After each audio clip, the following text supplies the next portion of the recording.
নমস্কার। আজ আমি দশম শ্রেণীর প্রাকৃতিক ভূগোলের নদীর কাজ অধ্যায়ের নদীর ক্ষয় কাজের ফলে গঠিত ভূমিরূপ এই বিষয় নিয়ে আলোচনা করছি।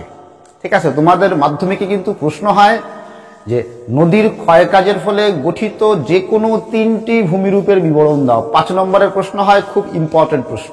ঠিক আছে, প্রশ্নটা একটু অন্যরকম ভাবে হয়। প্রশ্নটা হয় যে নদীর উচ্চ গতিতে বা পার্বত্য অঞ্চলে গঠিত যে কোনো তিনটি ভূমিরূপের বিবরণ দাও। ঠিক আছে, তো এই যে তিনটি ভূমিরূপ, এই তিনটি ভূমিরূপ দেখো এখানে গিরিখাত, জলপ্রপাত, মন্থকূপ, এই তিনটি নিয়ে আলোচনা করছি। তাই তো, এবার দেখো যে আমরা জানি উচ্চগতি কোনটা আগের দিনই বলেছি, তাই তো। উচ্চগতি কোথায়? পার্বত্য অঞ্চলে। তো উচ্চগতিতে কি হয় যে ভূমির ঢাল খুব খাড়া থাকে। তাই তো, ভূমির ঢাল খাড়া থাকে বলে কি হয়? জলের গতিবেগ বেশি হয়। ওকে, আর জলের গতিবেগ বেশি হয় বলে কি ক্ষয় কাজ প্রাধান্য লাভ করে। নদী অবঘর্ষ, তারপরে যে ঘর্ষণ, জলপ্রবাহ, দ্রবণ, এই 4টা প্রক্রিয়ায় ক্ষয় করে নানান ভূমিরূপ সৃষ্টি করে। এই ভূমিরূপগুলোর মধ্যে এই 3টা ভূমিরূপ নিয়ে আলোচনা করছি।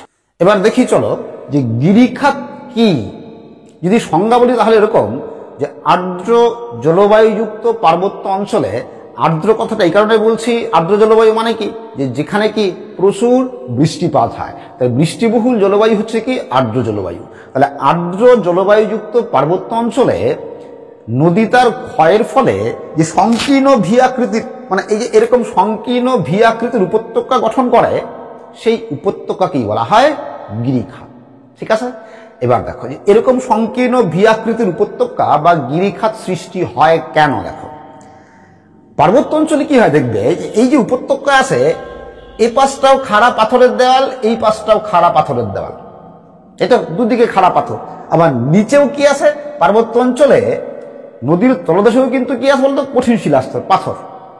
ওকে, ফলে কি হয় বলতো, নদী পার্শ্বক্ষয় না করতে পেরে শুধুমাত্র নিম্নক্ষয় করে। ঠিক আছে, নদীর পার্শ্বক্ষয় করে না, শুধুমাত্র নিম্নক্ষয় করে। তাহলে দেখো, তাহলে নিচে কঠিন পাথর থাকা সত্ত্বেও নিম্নক্ষয় কিভাবে হবে?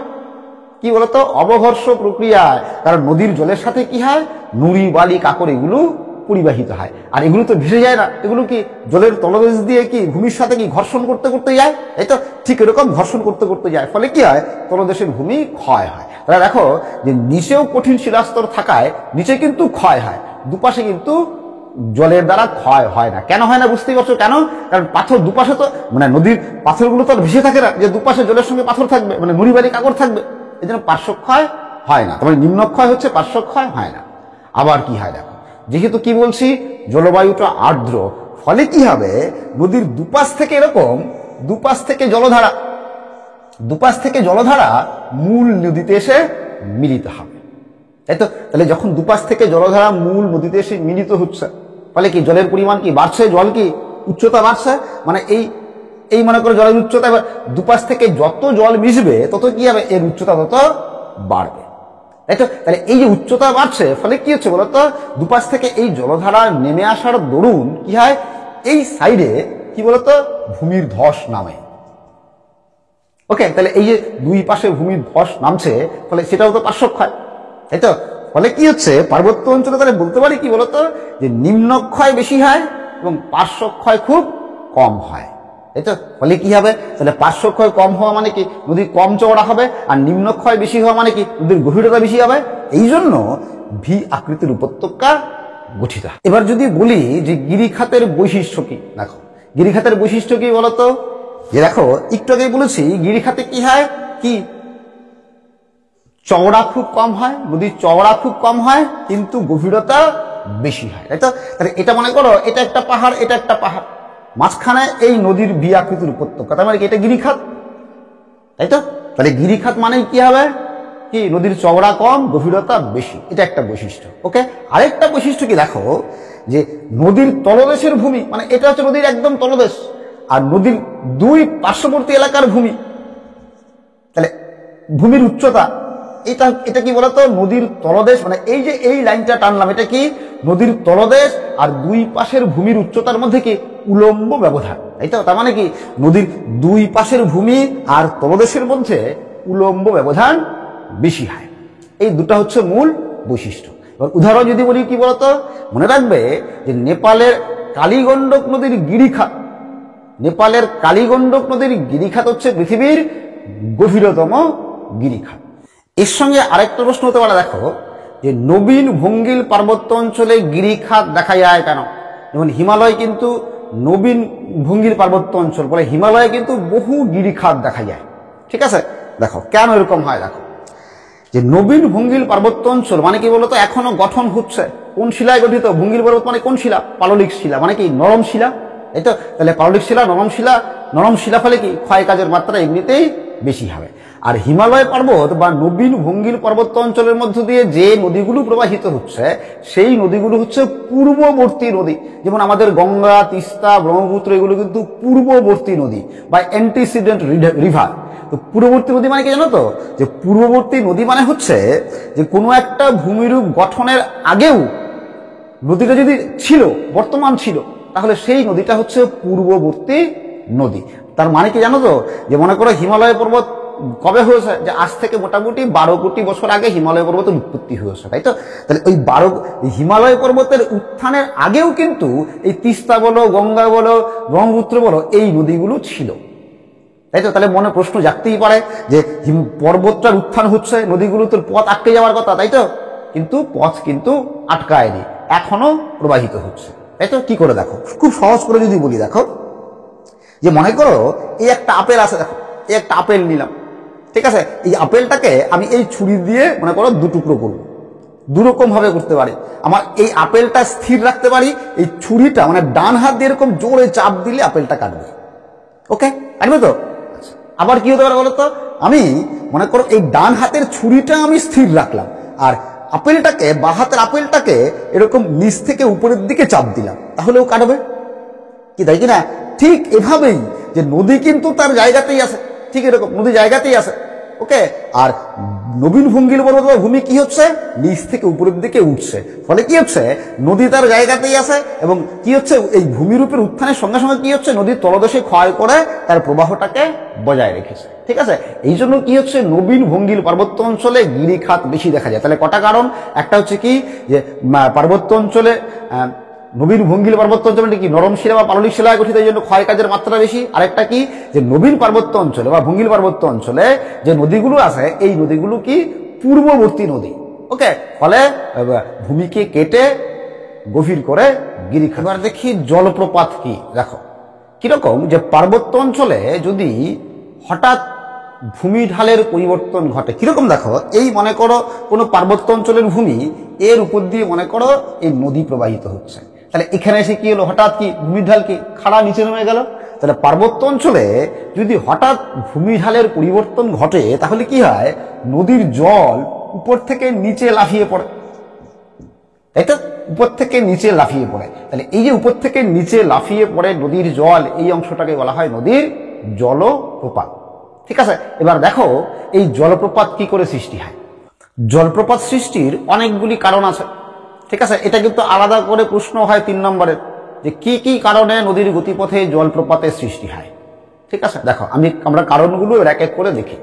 দেখো মনে করো এই দুটা ভূমির ঢাল আছে, মনে করো এই একটা পার্বত্য অঞ্চলের খাড়া ভূমির ঢাল, এই আরেকটা খাড়া, দুটা অঞ্চল, ঠিক আছে। দেখো যদি বলি যে এই যে এখানে এটুকু হচ্ছে কঠিন শিলাস্তর, এটুকু হচ্ছে নরম শিলাস্তর, এটা আবার কঠিন শিলাস্তর, তাহলে যদি বলি যে কঠিন শিলাস্তর, নরম শিলাস্তর, কঠিন শিলাস্তর, এখানে কিভাবে আছে, কি একটার উপরে আরেকটা সাজানো আছে, তার মানে কি অনুভূমিক ভাবে আছে, কি তাই কিনা। আবার যদি এটাতে বলি যে এখানে এটা কঠিন শিলাস্তর, এটা নরম শিলাস্তর, এটা কঠিন শিলাস্তর, আর এটা হচ্ছে ভূমির ঢাল, তাহলে এখানে নরম কঠিন শিলাস্তরগুলো কিভাবে আছে, কি উলম্ব ভাবে আছে, তাই কিনা, লম্বালম্বী আছে। এখানে আছে কি অনুভূমিক ভাবে, আর এখানে আছে লম্বালম্বী ভাবে, ওকে। তো ওরকম যদি নরম শিলাস্তর ও কঠিন শিলাস্তর ভূমির সাথে অনুভূমিক ভাবে থাকে, তবুও জলপ্রপাত সৃষ্টি হয়। আবার যদি উলম্ব ভাবে থাকে, তবুও জলপ্রপাত সৃষ্টি হতে পারে। কি করে দেখো, দেখো কিরকম, মনে করো তার মানে এখান থেকে এটুকু কঠিন শিলাস্তর, এর উপর দিয়ে নদী আসছে, নদী প্রবাহিত হচ্ছে, নদীর জল প্রবাহিত হচ্ছে। তার মানে দেখো এখান থেকে এইটুকু অংশ কি কঠিন শিলাস্তর, ফলে কি হবে, এখান থেকে এইটুকু অংশে কি ক্ষয় কাজ, নদীর তলে ক্ষয় কাজ কম হবে, যেহেতু কঠিন শিলাস্তর। আবার এখান থেকে এইটুকু অংশ, কোন শিলাস্তর? কি নরম শিলাস্তর। ফলে কি এখানে ক্ষয় কাজের মাত্রা হঠাৎ করে বেড়ে যাবে। কেন?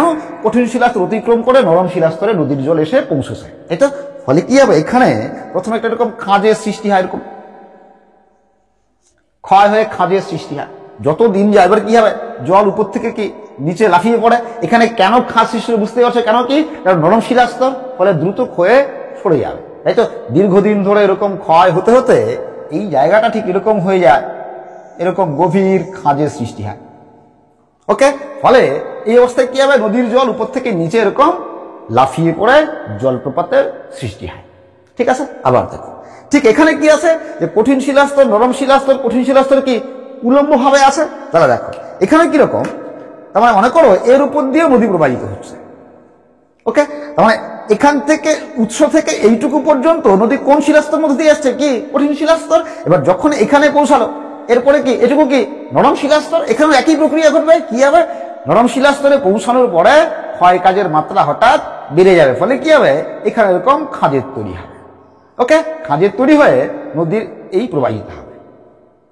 ওকে, ফলে কি হচ্ছে, এখানে কি হবে, নদীর জল তখন কি হবে, উপর থেকে কি নিচে লাফিয়ে পড়বে, এটা। ফলে এখানেও জলপ্রপাতের সৃষ্টি হবে। তাহলে কি জানলাম, তোমাদের শুধু কিন্তু এইটুকু লিখলেই হবে যে নদীর গতিপথে কঠিন শিলাস্তর ও নরম শিলাস্তর, ওকে, অনুভূমিকভাবে অথবা উলম্বভাবে অবস্থান করলে নরম শিলাস্তর দ্রুত ক্ষয়ে গিয়ে সেখানে জলপ্রপাতের সৃষ্টি হয়। এইটুকু লিখলেই হবে, আমি বোঝানোর জন্য এতগুলো কথা বললাম।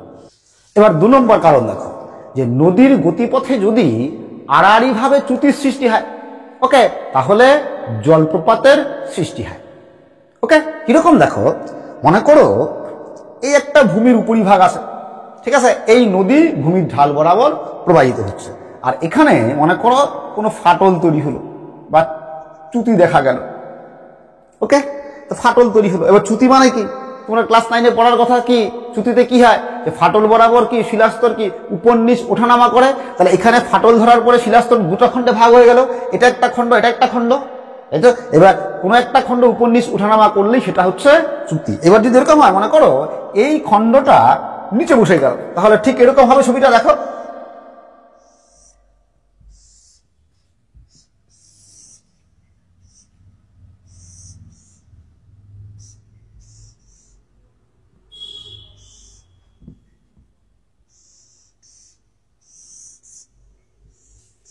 কি তাই হবে কিনা? তাহলে তার মানে কি এই খণ্ডটা কি কি এই জায়গা থেকে নিচে বসে গেল, চ্যুতি ঘটলো। এরকম নিচে বসে গেলে সেটাকে কি বলে, চ্যুতি ঘটা বলে, তাই তো। এবার এই যে নদী যাচ্ছিল, এবার নদী কি হবে, এই নদী যাচ্ছিল, তাহলে এই পর্যন্ত যাওয়ার পরে কি হবে, নদী দ্রুত এরকম লাফিয়ে পড়ে প্রবাহিত হবে। তাহলে এই জায়গাটা কি তৈরি হলো, কি জলপ্রপাতের সৃষ্টি হলো। ঠিক যেমন জাম্বসি নদীর ভিক্টোরিয়া জলপ্রপাত এভাবে গঠিত হয়েছে। 3 নম্বর কারণ দেখো, যে নদী যদি ঝুলন্ত উপত্যকার মধ্য দিয়ে প্রবাহিত হয় তাহলে জলপ্রপাতের সৃষ্টি হয়। তো তোমরা কিন্তু এখন সেটা বুঝতে পারবে না, হিমবাহের ক্ষয় কাজ যখন করাবো তখন কিন্তু ঝুলন্ত উপত্যকা কি সহজে বুঝে যাবে। তাও এখানে যতটুকু বলার দরকার ততটুকু বলছি। দেখো, হিমবাহ মানে কি, কঠিন বরফ স্তূপ, তাই তো। মনে করো, খুব সহজ করে বলি, মনে করো এই কোনো নরম মাটি আছে, মনে করো এই কোনো নরম মাটি আছে, ঠিক আছে। এবার নরম মাটিতে কোনো কঠিন পাথর পড়ে আছে, মনে করো বড় ভারী পাথর পড়ে আছে, এরকম বড় ভারী পাথর পড়ে আছে, ঠিক আছে। নরম মাটিতে ভারী পাথর পড়ে আছে, তাহলে কি এর কিছুটা অংশ কি নিচে নেমে আসে, তাই তো। এইবার যদি এই পাথরটাকে ধাক্কা দিয়ে সরিয়ে নিই, তাহলে কি হবে, দেখো ধাক্কা দিয়ে সরালে পিছন দিকে এরকম একটা খাত তৈরি হবে না, কি এরকম একটা খাতের তৈরি হবে না, কি হবে তো।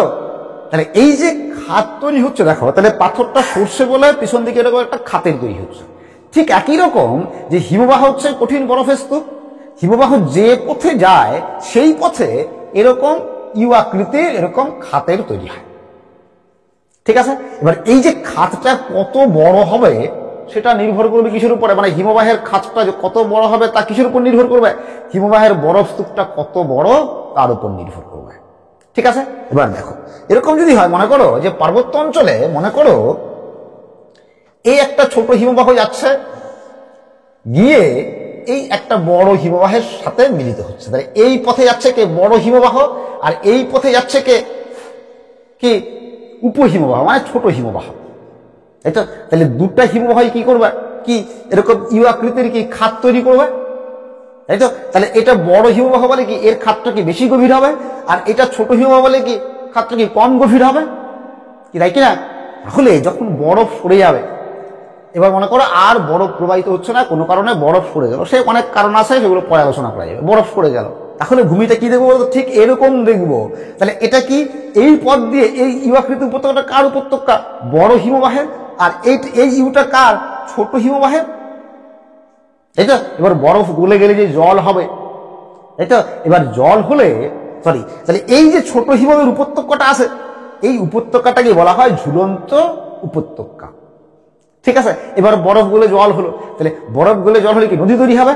তাহলে দেখো এই বরাবর একটা নদী যাবে, কি মূল হিমবাহ বরাবর বরফ গলা জল দিয়ে নদী তৈরি হবে, আবার এই উপহিমবাহ বরাবর যে নদীর জল আসবে সে কি হবে, এরকম উপর থেকে লাফিয়ে এরকম নিচে পড়বে, তাই তো? নিচে পড়ে তাহলে এখানে কি তৈরি হবে, জলপ্রপাতের সৃষ্টি হবে। একটা কারণ দেখো যে পুনর্যৌবন লাভের ফলে যে নিক পয়েন্টের সৃষ্টি হয়, সেই নিক পয়েন্টে জলপ্রপাত গঠিত হয়। ওকে, তো এটা কিন্তু নিক পয়েন্ট বুঝতে গেলে কিন্তু অনেক বড় আলোচনা, ঠিক আছে? তবু একটু তোমাদের বুঝিয়ে দিই সহজ করে, তা না হলে তো শুধু মুখস্থই করতে হবে, বুঝতে হবে না কিভাবে হচ্ছে, তাই তো? নিক পয়েন্ট কি দেখো, এবং সেখানে কিভাবে জলপ্রপাতের সৃষ্টি হয়। তোমাদের কিন্তু আলোচনা লিখতে হবে না, শুধু এইটুকু লিখলেই হবে যে পুনর্যৌবন লাভের ফলে সৃষ্ট নিক পয়েন্টে জলপ্রপাতের সৃষ্টি হয়, ঠিক আছে? দেখো কিরকম, মনে করো এই কোনো ভূমির ঢাল আছে, গিয়ে এই মনে করো এই সমুদ্র, এর উপর দিয়ে নদী প্রবাহিত হয়ে সমুদ্রে গিয়ে মিশছে, তাই তো? তাহলে আগে আমি কি বলেছিলাম যে নদী কোন উচ্চতা পর্যন্ত ক্ষয় করতে পারে, ক্ষয়ের নিম্ন ক্ষয় সীমা কোনটা, কি সমুদ্র সমতল। দেখো মানে এই লেভেল পর্যন্ত নদীটা ক্ষয় করতে পারবে, বুঝা গেল? নদীটা ক্ষয় করতে পারবে। তাহলে দেখো মনে করো এবার এই নদী ক্ষয় করতে করতে হাজার হাজার বছর ধরে ক্ষয় করতে করতে কি হলো, ভূমির উচ্চতা এই নেমে এই উচ্চতায় চলে এলো, তার মানে এখানে নদীটা অবস্থান করলো, এই ভূমিটা থাকলো না।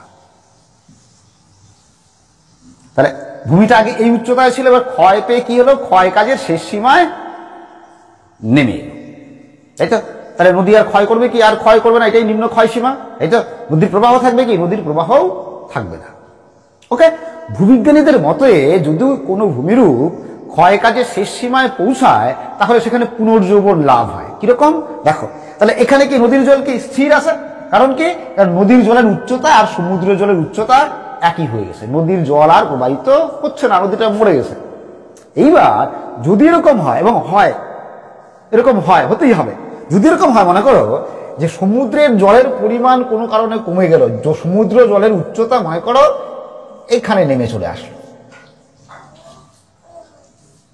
ওকে, তাহলে এই হচ্ছে নদীর জলের উচ্চতা, এই সমুদ্রের জলের পরিমাণ কমে সমুদ্রের জলতল নিচে নেমে গেল। এবার কি হবে, নদীটা আবার কি হবে, চলতে শুরু করবে, আবার নদীটা চলতে শুরু করবে, তাই তো? তাহলে এই একবার নদী মরে গেল, ওকে, আবার নদীটা চলতে শুরু করলো, ওকে, এই চলতে শুরুটাকে বলা হয় কি বলতো, পুনর্যৌবন লাভ। নদীটা একবার মরে গেল, আবার যৌবন অবস্থা ফিরে গেল, আবার চলতে শুরু করলো, ঠিক আছে? তাহলে হবে কি দেখো, মনে করো কোনো একটা ড্রেন যাচ্ছে, মনে করো এরকম ওই শহর রাস্তা বা শহরের রাস্তার পাশে যে ড্রেন আছে, মনে করো এরকম ড্রেন যাচ্ছে। এবার আমি ড্রেনে এখানে বাদ দিয়ে দিলাম, মনে করো ড্রেনের জল এদিক থেকে এদিকে যায়, বাদ দিয়ে দিলাম, এখানে বড় করে বাদ দিয়ে দিলাম, তাহলে কি হবে, এখানে কি হবে, জল কি পুরো আটকে যাবে, এদিকে জল প্রবাহ থাকবে না, কি তাই কিনা? এবার এটা পুরো জলে ভরে গেল, এবং কি হলো, জলটা স্থির হয়ে গেল, তাই তো? এইবার যদি কোনো কারণে আমি এই বাঁধটাকে কেটে দেই, ওকে, কি হবে বলতো, এখানকার জল কি আগে যাবে কি যাবে না, কোথাকার জল আগে যাবে, এই সামনের জল আগে যাবে, আগে এখানকার জল যাবে, তারপর এখানকার জল যাবে, তারপর এখানকার, এভাবে সরবে, তাই তো? ক্রমান্বয়ে পিছনের দিকে জল সরবে, কি বুঝা গেল? ঠিক একই রকম ঘটনা এখানেও ঘটে। নদী যখন পুনরায় চলতে শুরু করলো, তাহলে প্রথমে এখানকার জল সরলো, এখানকার জল সরলো, এখানকার জল সরলো, এরকম হবে, বুঝা গেল? তাহলে জল চলা শুরু করা মানে কি আবার নিম্নক্ষয় করবে। তাহলে যেখানে নিম্নক্ষয় করবে সেই জায়গাটা কি গভীর হয়ে যাবে, ফলে এই জায়গাটা এরকম গভীর হয়ে যাবে। বুঝা গেল কি বলছি? তাহলে দেখো, তাহলে আগে ছিল নদী এই বরাবর, এটা ছিল নদীর তলদেশ, উপত্যকার তলদেশ, আগের উপত্যকার তলদেশ। আর এটা কি হলো, পরে যখন নদীটা আবার চলতে শুরু করলো তখন এর কি নতুন উপত্যকার তলদেশ। বুঝা গেল? তাহলে এই তলদেশটা কি পুরাতন উপত্যকার তলদেশ, মানে আগের উপত্যকার তলদেশ। আর এটা কি হলো বলছি, নতুন দ্বিতীয়বার যখন নদী চলতে শুরু করলো তখনকার উপত্যকার তলদেশ। তাহলে এই দুই উপত্যকা যে বিন্দুতে মিলিত হয়, মানে এই যে এই বিন্দুটাকে বলা হয় নিক পয়েন্ট। এই যে এই বিন্দুটা মানে কি, এটা নতুন উপত্যকার তলদেশ আর এটা পুরাতন উপত্যকার তলদেশ, এই বিন্দুতে মিলিত হলো, এই বিন্দুটাকে বলা হয় নিক পয়েন্ট। ওকে, তাহলে এই বিন্দুতে কি দেখবো, একটা খাড়া ঢালের সৃষ্টি হয়েছে। তখন কি হবে, নদীর জল এখান থেকে এরকম লাফিয়ে পড়ে জলপ্রপাতের সৃষ্টি হবে। ওকে, এভাবেও কিন্তু কি জলপ্রপাতের সৃষ্টি হতে পারে। তার মানে কি, যে নদীর গতিপথে পুনর্জীবন লাভের ফলে যদি নিক পয়েন্ট গঠিত হয়, নিক পয়েন্টে জলপ্রপাত সৃষ্টি হবে। যেমন সুবর্ণরেখা নদীর জনা ও দশম জলপ্রপাত এভাবেই সৃষ্টি। মনে রাখবে, ভেনেজুয়েলার গৌজা নদীর উপর সাল্টো আঞ্জেল পৃথিবীর উচ্চতম জলপ্রপাত। এটা কিন্তু প্রশ্ন হয়, পৃথিবীর উচ্চতম জলপ্রপাতের নাম কি? উচ্চতা হচ্ছে 979 মিটার। ঠিক আছে, আবার প্রশ্ন হয় যে ভারতের উচ্চতম জলপ্রপাতের নাম কি? এটা নিয়ে কিন্তু একটু মতপার্থক্য আছে। কোনো কোনো বইয়ে দেখবে আছে কুঞ্চিকল, আবার কোনো কোনো বইয়ে আছে যোগ বা গের সোপ্পা। ঠিক আছে, যে কর্ণাটকের শরাবতী নদীর উপর যোগ বা গের সোপ্পা, আর হচ্ছে কর্ণাটকের ভারাহি নদীর উপর কুঞ্চিকল। ওকে, ভারতের উচ্চতম জলপ্রপাত। তো তোমরা কিন্তু যখন উত্তরটা লিখবে, যদি প্রশ্ন হয় যে ভারতের উচ্চতম জলপ্রপাতের নাম কি, তাহলে লিখবে হচ্ছে এরকম যে যোগ বা গেরসপ্য মতান্তরে কুঞ্চিকল, ঠিক এরকম ভাবে লিখবে, কারণ এটা নিয়ে কনফিউশন আছে। ওকে, আবার দেখো যে পৃথিবীর সুদৃশ্যতম জলপ্রপাত হচ্ছে কি বলতো, কানাডা ও মার্কিন যুক্তরাষ্ট্রের নায়াগ্রা জলপ্রপাত। ঠিক আছে, যে ভারতের ছত্তিশগড়ের ইন্দ্রাবতী নদীর উপর চিত্রকূট জলপ্রপাত, চিত্রকূট জলপ্রপাতকে মনে রাখবে ভারতের নায়াগ্রা বলা হয়। আরেকটা 2 মার্কসের প্রশ্ন হয়, দেখো যে জলপ্রপাতের পশ্চাৎ অপসারণ বলতে কি বোঝো? ঠিক আছে, দেখো দেখে নাও কিরকম। মনে করো এই যে উপরে আছে কঠিন শিলাস্তর, এটা কঠিন শিলাস্তর। ওকে, এই নরম শিলাস্তর আগে যেটা বলেছিলাম।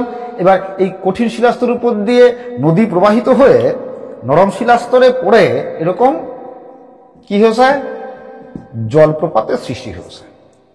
ওকে, আচ্ছা, আর একটা বলে নে, দেখো এই জলপ্রপাতের জল যেখানে পড়ে সেখানে এরকম হাড়ির মতো এই যে বড় গর্তের সৃষ্টি হয়, এই যে হাড়ির মতো বড় গর্তের সৃষ্টি হয়, এই গর্তটাকে প্রপাতকূপ বা প্লাঞ্জ পুল বলে। কি বলছি, প্রপাতকূপ বা প্লাঞ্জ পুল বলে। ঠিক আছে, এবার এই প্রপাতকূপ কতটা গভীর হবে সেটা নির্ভর করে হচ্ছে কি বলতো, সেটা নির্ভর করে এই জলপ্রবাহের পরিমাণ কত। যদি জলপ্রবাহের পরিমাণ বা মাত্রা বেশি হয় তাহলে প্রপাতকূপের গভীরতা বেশি হয়, আর যদি জলপ্রবাহের পরিমাণ কম হয় তাহলে গভীরতা কম হয়। ঠিক আছে, যেমন দেখো একটু আগে বলেছি যে পৃথিবীর সুদৃশ্যতম জলপ্রপাত হচ্ছে নায়াগ্রা জলপ্রপাত। তো নায়াগ্রা জলপ্রপাতের যে প্রপাতকূপ, সেই প্রপাতকূপ প্রায় 56 মিটার গভীর, 56 মিটার গভীর প্রপাতকূপের সৃষ্টি করেছে। ঠিক আছে, এবার দেখো এখানে, তাহলে এই যে জল প্রবাহিত হচ্ছে কঠিন শিলার উপর দিয়ে, এই জলপ্রপাতে তৈরি করলো, তার মানে এই অংশটা কি, এই অংশটা কি নরম শিলাস্তর, তাই তো? এই অংশটা কি নরম শিলাস্তর। ওকে, ফলে জল তো এই উপর থেকে নিচে তো পড়ছেই, লাফিয়ে তো পড়ছেই, কিছু জল কি হবে গা বেয়ে নামবে কিনা, এই তো কিছু জল কিন্তু গা বেয়েও নামে। ফলে কি হয়, এই নরম শিলাস্তর কিন্তু কি হতে থাকে বলতো, নরম শিলাস্তর ক্ষয় হতে থাকে, ক্ষয় হতে হতে এটা ক্রমশ এরকম অভ্যন্তরের দিকে প্রবেশ করতে থাকে। এই আছে, এই হলো এরকম অভ্যন্তর ভাগের দিকে প্রবেশ করতে থাকে। ঠিক আছে, তাহলে এরকম অভ্যন্তর ভাগের দিকে প্রবেশ করলে কি দেখা যাবে, দেখো যে কঠিন শিলাস্তরের একটা বড় অংশ প্রপাতকূপের উপর ঝুলন্ত অবস্থায় আছে। কি তাই কি না? তাহলে কঠিন শিলাস্তরের একটা বড় অংশ প্রপাতকূপের উপরে ঝুলন্ত অবস্থা ঝুলে আছে। ওকে, অনেক সময় হয় কি বলতো, এই যে এই ঝুলে থাকা অংশ নিজ ভারেই কি হয় বলতো, এখানে এরকম ফাটল ধরে যায়, ওর ভারে ফাটল ধরে যায়। ঠিক আছে, এবার ফাটল ধরে গেলে কি হবে, এর ভিতরে কি জল প্রবেশ করে যাবে। ওকে, আরো নরম হয়। ওকে, এক সময় কি হয়, এক সময় এই ঝুলে থাকা অংশ এই ফাটল বরাবর পুরোটা ভেঙে নিচে পড়ে যায়, ঠিক আছে। এবার জলপ্রপাতটা কি হবে, জলপ্রপাত কি এখান থেকে জল এবার লাফিয়ে পড়বে, তাই তো। তাহলে জলপ্রপাতটা ছিল এখানে, তাই তো, কি হলো, জলপ্রপাতটা কি সরে গেল এখানে। তাহলে জলপ্রপাত ক্রমশ নদীর উৎসের দিকে সরে যায়। ঠিক আছে, এই সরে যাওয়াটাকেই বলা হয় জলপ্রপাতের পশ্চাদপসারণ। কি বোঝা গেল? এটা কিন্তু 2 মার্কসের কোশ্চেন হয়। ওকে, তাহলে এখানে আবার একই রকম প্রক্রিয়া ঘটবে, আবার এরকম হবে, আবার এইটুকু অংশ ভেঙে পড়বে, ফলে কি আরো উৎসের দিকে সরে যাবে। এরকম জলপ্রপাত ক্রমশ উৎসের দিকে সরে যায়। ঠিক আছে, দেখো আমি শুরুতে বলেছিলাম যে 3টা ভূমিরূপ নিয়ে আলোচনা করবো, তাই তো, কিন্তু 3টা ভূমিরূপ হবে না, তাহলে অনেক বড় ভিডিও হয়ে যাবে।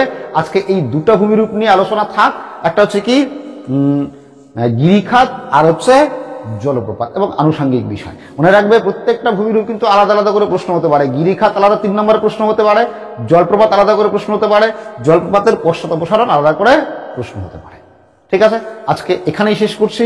তোমরা সকলেই সুস্থ থাকবে, ভালো থাকবে, আবার দেখা হবে